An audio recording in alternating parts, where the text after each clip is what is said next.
जय Hind, good morning बच्चों। आज हम लोग का टॉपिक है, हम लोग पढ़ने वाले हैं। तो टॉपिक का नाम है मार्क्सवाद का प्रसार और उसकी क्रांति। इससे सब लोग पहले पढ़ेंगे मार्क्सवाद का प्रसार। तो बच्चों मार्क्सवाद है, मार्क्सवाद एक विचारधारा है। मार्क्सवाद क्या है? एक विचारधारा है। यानी कार्ल मार्क्स के विचारों के मानने वाले जो लोग हैं वो मार्क्सवादी कहलाते हैं, मार्क्सवादी कहलाते हैं। यानी कि मार्क्सवाद क्या है जी? एक विचारधारा। क्या है? एक विचारधारा है। इससे पहले की वीडियो हम लोगों ने पढ़ रखा है किसके बारे में? कार्ल मार्क्स हम लोगों ने पढ़ रखा है। तो कार्ल मार्क्स कौन थे? वो कार्ल मार्क्स का जन्म कब हुआ था? कार्ल मार्क्स के पिता का नाम क्या था? हेनरी मार्क्स था। उन्होंने अपनी शिक्षा किस विद्यालय से पूरी की थी? गवर्नमेंट से अपनी शिक्षा वो पूरी किए थे। और किससे शादी किए थे? कब किए थे? वो पेरिस कब चले गए? साम्यवादी घोषणा पत्र का प्रकाशन उन्होंने कब किया था? 1848 में। तथा कार्ल मार्क्स की पुस्तक का नाम क्या था? उसका प्रकाशन कब हुआ? 67 में। ठीक है। दास कैपिटल को समाजवादियों का कहता है। ठीक है। हम लोग पिछली वीडियो में इतना हम लोग पढ़ रखा है। ठीक है। अब लोग पढ़ेंगे मार्क्सवाद का प्रसार। हम बता चुके हैं मार्क्सवाद का एक विचारधारा है और कार्ल मार्क्स के इन विचारों के मानने वाले लोग क्या कहते हैं? मार्क्सवादी कहा है। देखिए यूरोप में मार्क्सवादी विचारधारा का प्रचार प्रसार करने के लिए यूरोप के विभिन्न भागों में यानी कि अलग अलग क्षेत्रों में समाजवाद से प्रभावित अनेकों दल की स्थापना हुई। क्या है? लेकिन उसकी स्थापना ताकि मार्क्सवाद का प्रचार प्रसार हो सके। देखिए प्रचार अलग होता है, प्रसार अलग होता है। देखिए जो बोलकर किया जाता है, जो बोलकर जनता के समक्ष जो बातों को पहुंचाते हैं उसे बोलते हैं प्रचार। और कुछ पोस्टर की सहायता लेकर और कोई बात को जनता के सामने रखा जाता है, उस बात को जनता के सामने पहुंचाया जाता है, उसे क्या कहते हैं? उसे कहते हैं प्रसार। ठीक है। देखा सुनो, ढेर हला नहीं कर। ठीक है। दिवाली मुड़ी में लड़ा देंगे, अबे गाना बन लगेगा, चला गया चांद के हाँ आसमान को छोड़। ठीक है। इसलिए हला नहीं करना। ठीक है। देखिए सर जी, मार्क्सवादी विचारधारा का प्रसार करने के लिए यूरोप में अनेकों दल की स्थापना की गई। इससे पहले क्या जी? इसमें जर्मनी में है सोशल डेमोक्रेटिक पार्टी, ब्रिटेन में है लेबर पार्टी, फ्रांस में है सोशलिस्ट पार्टी, रूस में है रूसी सोशल डेमोक्रेटिक वर्कर्स पार्टी। ठीक है। इन सभी दलों की सभी पार्टियों की स्थापना क्यों की गई? ताकि यूरोप के विभिन्न भागों में अलग अलग भागों में मार्क्सवादी विचारधारा का प्रचार प्रसार किया जा सके। समझ गया?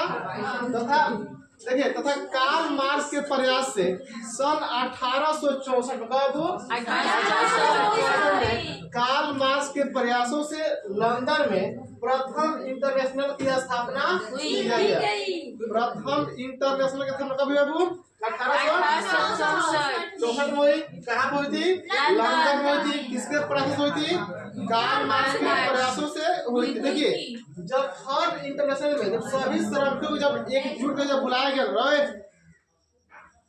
जब थर्ड इंटरनेशनल में जब श्रमिक इकट्ठे हुए ना, तो सभी श्रमिकों को संबोधित करते हुए कार्ल मार्क्स ने कहा था कि मजदूर अपनी स्थिति में तभी सुधार कर सकते हैं जब वो अपनी स्थिति में सुधार करने का प्रयास करेंगे। यानी कि मजदूर यानी कि श्रमिक अपने प्रयासों से ही अपनी स्थिति में सुधार कर सकते हैं। किसका कहना था? कार्ल मार्क्स का कहना था। कार्ल मार्क्स कब बोले थे?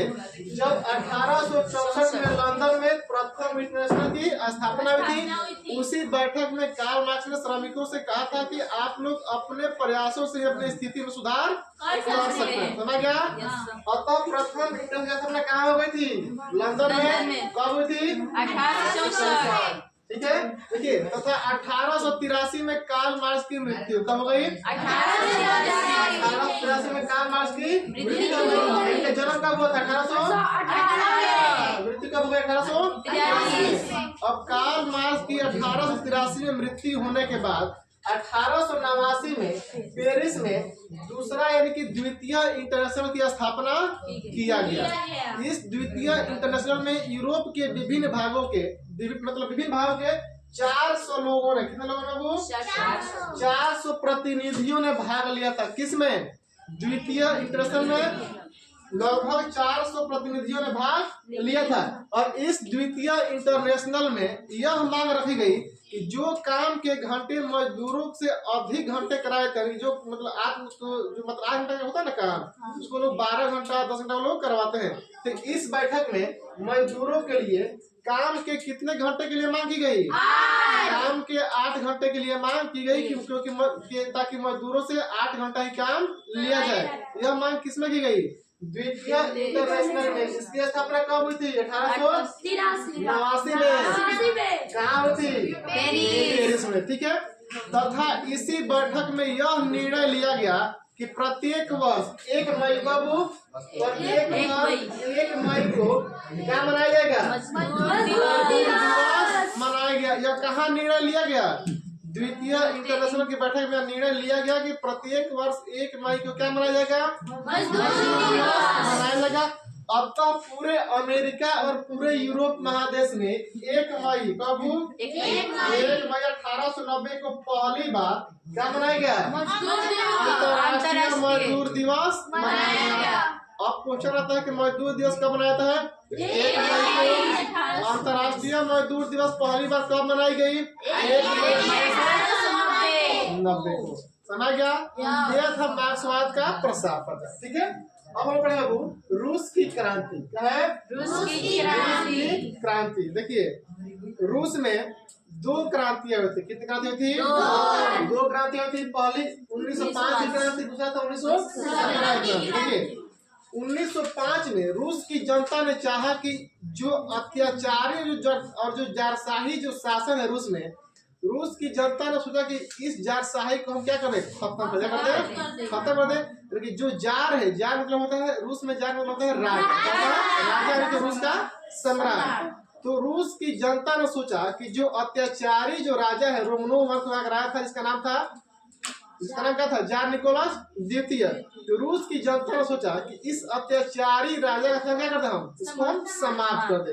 अतः रूस की जनता ने उसके शासन को समाप्त करने के लिए कई सारे विद्रोह किए, कई सारे आंदोलन किए, लेकिन रूस की जो जार था उसको क्या उसको वह दबा दिया। वह उनमें सफल उन लोग नहीं हो पाए। लेकिन पुनः 1917 में क्या हुआ? रूस में फिर क्रांति हुई। और रूस में 1917 में फिर से कितनी क्रांति हुई? फिर से 2 क्रांति। क्या हुई? फिर से 2 क्रांति हुई।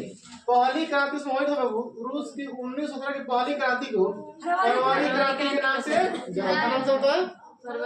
रूस की 1917 की पहली क्रांति को फरवरी क्रांति के नाम से जाना गया। लेकिन वह क्रांति मार्च 1917 में हुई थी। कब हुई थी? वह क्रांति मार्च 1917 में हुई थी। लेकिन उसे क्या कहा जाता है? फरवरी क्रांति। अब उसे फरवरी क्रांति क्यों कहा जाता है? थोड़ा सा बात बताते हैं। ठीक है। देखिए यह जो पहली क्रांति हुई थी ना, इस 1917 की पहली क्रांति का परिणाम यह हुआ कि वहां का जो राजा था जार निकोलस द्वितीय, उसको राजगद्दी छोड़नी पड़ी। क्या छोड़नी पड़ी? राजगद्दी छोड़, क्योंकि रूस की जनता ने उसको इतना मजबूर कर दिया था कि उसको परेशान होकर उसको विवश क्या करना पड़ा? उसको राजगद्दी छोड़नी पड़ी। अतः रूस के जो जार था जार निकोलस द्वितीय, वह 12 मार्च 1917 का अपनी राजगद्दी छोड़ दिया। छोड़ दिया 12 मार्च 1917 को अपनी राजगद्दी छोड़ दिया। लेकिन जिस दिन वह अपनी राजगद्दी छोड़ा था वह 12 मार्च 1917 नहीं था, वह जूलियन कैलेंडर के अनुसार वह दिन था 27 फरवरी 1917। ये जो जूलियन कैलेंडर यह रूस की एक पुरानी कैलेंडर। क्या है? रूस की एक पुरानी कैलेंडर। ठीक है। तो रूस की पुरानी कैलेंडर के अनुसार रूस का जो राजा था वह 27 फरवरी 1917 को वह राजगद्दी छोड़ा था। लेकिन वहां की जो नई कैलेंडर था ना, उस नई कैलेंडर के अनुसार वह 12 मार्च 1917 को जो नई कैलेंडर के अनुसार वह 12 मार्च 1917 को छोड़ा। ठीक है। इससे क्या कहता है? इसलिए इसे फरवरी क्रांति के नाम से जाना जाता है। ठीक है। वह छोड़ा कब था? 12 मार्च 1917 को। लेकिन जूलियन कैलेंडर वह कब छोड़ा था? 27 फरवरी 1917 को। इसलिए इस पहली क्रांति को फरवरी क्रांति के नाम से जाना जाता है। ठीक है।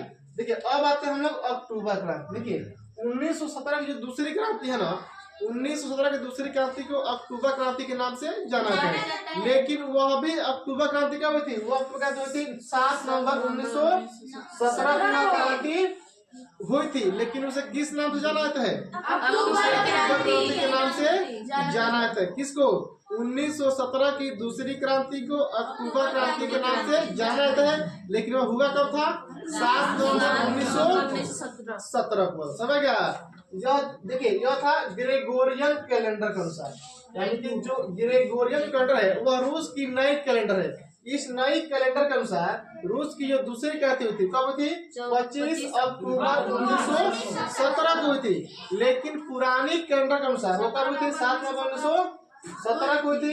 इसलिए वहां पर नई कैलेंडर को वहां पर लिया गया कि ताकि नई कैलेंडर के अनुसार वह कब हुए थे? वह 25 अक्टूबर को हुआ था 1917 में। ठीक है, इसलिए 1917 की दूसरी क्रांति क्या कहते हैं? अक्टूबर क्रांति के नाम से जाना है। देखिए, यह अक्टूबर क्रांति इसलिए हुई थी, आप लोग ऊपर पढ़ाई जो फरवरी क्रांति के परिणाम स्वरूप क्या हुआ? वहां का जो राजा था क्या हुआ? राजगद्दी छोड़कर भाग गया। इससे क्या हुआ कि रूस से रोमनो वंश का शासन समाप्त हो गया। जब वहां से रूस से जब रोमनो वंश जब शासन समाप्त हो गया तो वहां की जो राजगद्दी थी वह क्या होती थी? खाली होती। खाली होने के बाद रूस में 2 दल थे। एक दल था मेनसेविक दल, एक दल था बोल्शेविक दल। और मेनसेविक दल जो नेता था वह था केरेंस्की, और जो बोल्शेविक दल नेता था उसका नाम था लेनिन। और उस समय लेनिन रूस में मौजूद नहीं था, वह चला गया था स्विट्जरलैंड। तो स्विट्जरलैंड लेनिन चला गया था, इसलिए जब वहां का जब गद्दी जब खाली हो गया तो वहां की गद्दी पर मेनसेविक दल जो नेता था केरेंस्की, उसने उस पर अपना अधिकार कर लिया। लेकिन रूस की जनता उससे क्या थी? उससे संतुष्ट नहीं थी, क्योंकि जो मेनसेविक जो नेता था केरेंस्की वह जनता के लिए क्या था? अलोकप्रिय थे, यानी कि लोकप्रिय नहीं था। अतः जनता उससे असंतुष्ट थी, जनता को काफी वो परेशान भी कर सकता, उससे असंतुष्ट। ठीक है, अतः जनता की बुलावे पर, जनता की मांग को लेकर जो लेनिन था वह स्विट्जरलैंड से वापस आया।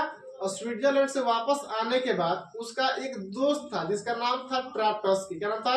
ट्राटस्की। उस ट्राटस्की की एक सेना थी जिसका नाम था लाल सेना। क्या नाम था?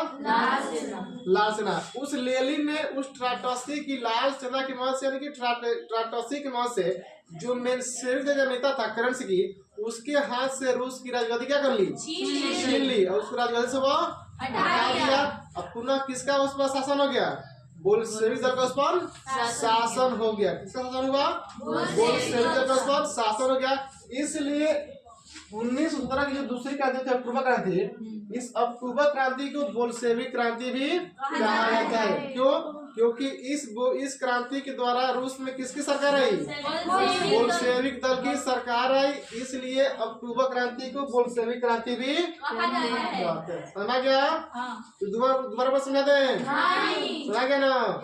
अब आज के लिए ठीक इतना ही रहने दे। ठीक है, हम लोग नेक्स्ट क्लास में पढ़ेंगे रूस की क्रांति के कारण, क्या क्या कारण थे। ठीक है।